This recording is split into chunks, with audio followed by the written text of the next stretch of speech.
কীটনাশক ওষুধ হচ্ছে নিমাস্ত্র। নিমাস্ত্রটা বানাইতে কি কি লাগে? নিম পাতা, নিম পাতা 500, হ্যাঁ নিম পাতা 500 গ্রাম, গরুর ছানা 500 গ্রাম, 500, গোবর গোবর কত? 5 কেজি, গোবর 5 কেজি, জল জল 5 5 লিটার। লিটার। এটি সব দিয়ে আজকে বানাইছি।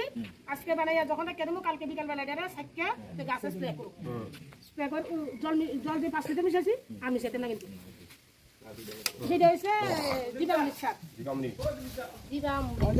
জীবামৃত ম্যাডাম এটা কয়দিন আগে লাগবে জীবামৃত সারটা? এটা 3 দিন পর্যন্ত লাড়া দেওয়া লাগবে। 3 দিন পর্যন্ত সকাল বিকাল 2 বার লাড়া দেওয়া লাগবে।